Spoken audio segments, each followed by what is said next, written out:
La transition est de ce fait assez vite trouvée, puisque je me tourne vers vous, Élodie Julien. Vous êtes secrétaire générale du réseau des pionniers des Alliances Territoires.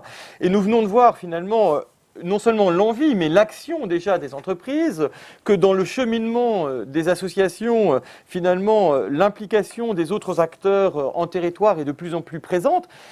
Et on a vu émerger depuis une décennie finalement de nouveaux métiers, ces catalyseurs territoriaux.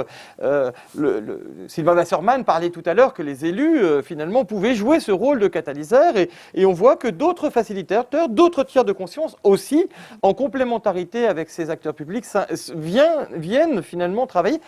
Qui sont-ils et finalement quelle est cette évolution depuis 3 ans de ce métier qui n'existait pas il y a 10 ans? Merci Charles Benoît, bonjour à tous. Alors effectivement, quel est ce réseau et qui sont ces catalyseurs territoriaux et quelle reconnaissance ils ont eu depuis quelques années? Alors tout d'abord, le réseau est né de façon très informelle dès 2008 autour d'une poignée d'acteurs. Et le point commun de cette poignée d'acteurs, c'était de pouvoir être en capacité de mobiliser leur écosystème pour que collectivement, ensemble, ils puissent répondre aux priorités de leur territoire. En 2014, ce réseau s'élargit à une centaine de pionniers et aujourd'hui, on compte plus de 350 acteurs de terrain que l'on appelle donc ces fameux catalyseurs territoriaux. Le réseau a pour objectif vraiment de pouvoir permettre à ces catalyseurs de partager leurs pratiques et qu'ils puissent construire ensemble des outils qui vont pouvoir mettre à disposition de l'ensemble des territoires. Alors, qu'est-ce qu'un catalyseur territorial? Vous l'avez dit, Charles Benoît, c'est un tiers de confiance. Et sa vocation, c'est vraiment d'animer les relations, les liens entre les acteurs locaux. Alors pour ça, il va mobiliser ces acteurs autour des priorités de son territoire, il va organiser l'interconnaissance entre eux et puis ensuite, il va aussi faciliter les relations, les liens entre eux pour que ces acteurs puissent ensuite faire émerger des projets qui répondent aux besoins du territoire. Alors, l'une des grandes spécificités de ces catalyseurs, c'est qu'ils sont issus de profils très différents. Ça peut être des acteurs économiques locaux, ça peut être des associations, Brigitte peut en parler, ça peut être des acteurs publics locaux comme le territoire Paris-Est, Marne-et-Bois, ça peut être des fondations comme la Fondation de Lille, une diversité d'acteurs qui s'explique aussi par la spécificité du territoire dans laquelle ils sont insérés. Alors, ce qu'il faut retenir aussi dans ces catalyseurs territoriaux, c'est qu'ils sont porteurs d'une ingénierie, c'est-à-dire d'un savoir-faire qui est dédié au développement des relations entre les acteurs locaux. Et c'est vraiment une démarche qui est à distinguer des démarches participatives que l'on voit auprès des citoyens.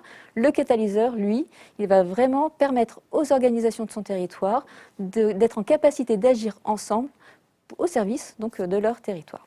Et donc dans le contexte actuel, on voit bien que ces catalyseurs sont des ressources indispensables, parce qu'on voit des attentes partagées sur le fait que collectivités, entreprises et associations puissent jouer collectif ensemble, et que ces organisations sont déjà très concernées par la mise en œuvre de ce jouet collectif, mais que, Brigitte en parlait, ce n'est pas du tout simple, c'est pas simple de faire alliance, c'est pas simple d'être en jouet collectif, et que pour ça, pour que ces alliances territoriales puissent se développer, il y a besoin d'un savoir-faire, d'une ingénierie territoriale, et dans ce contexte, évidemment, les catalyseurs territoriaux sont des acteurs qui sont facilitateurs. Alors, qu'est-ce qui s'est passé en 3 ans, ces 3 dernières années?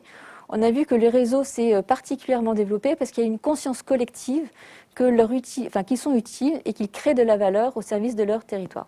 Alors, j'aimerais, pour illustrer ce propos, parler de 2 événements qui ont lieu en 2020. Le premier, c'est la mission ministérielle, accélérer les alliances entre collectivités, associations et entreprises, qui a été copilotée par la députée Cathy Racombe-Bouzon et puis le Rameau. Un rapport a été remis le 7 mai dernier et un programme de 21 mesures en est ressorti. Dans ce programme, ce qui est très intéressant, c'est que très clairement est ressortie la nécessité de soutenir, de renforcer l'ingénierie, c'est-à-dire le savoir-faire qui permet de développer les alliances et notamment les alliances territoriales. Donc le rôle, l'utilité, la valeur de ces catalyseurs territoriaux a vraiment été exprimé très très clairement. Le deuxième événement dont je veux parler, c'est la 6e rencontre des pionniers des alliances en territoire qui a eu lieu donc en juillet dernier. Chaque année, le réseau organise cette rencontre annuelle et c'est important puisqu'elle réunit tous les catalyseurs territoriaux pour partager leurs propres pratiques et puis aussi pour être éclairés par d'autres acteurs. Et la 6e rencontre, elle avait pour objectif de montrer que le jouet collectif, il existe et qu'il est particulièrement incarné sur les territoires. Cette journée a été un véritable succès à plusieurs titres. D'abord très opérationnellement parce qu'elle était au format numérique, il y a eu plus de 500 participants et que surtout, il y a eu 53 intervenants d'horizons très divers. Donc on voit qu'il y a un intérêt et une reconnaissance de ce rôle de co-construction territoriale. C'était une journée démonstrateur, parce qu'elle a permis de démontrer qu'il y a une envie d'engagement collectif et que cet engagement, il se concrétise. On a eu des témoignages d'entreprises, de grandes entreprises comme des PME, on a eu des témoignages d'acteurs publics, des agents, des élus, et puis bien d'autres. Et puis, je terminerai par le fait que c'était une journée qui a été très importante, parce qu'elle a permis de mettre en valeur, en lumière et en avant une ingénierie, cette ingénierie territoriale de la catalyse territoriale, et qu'elle a été reconnue à 2 niveaux.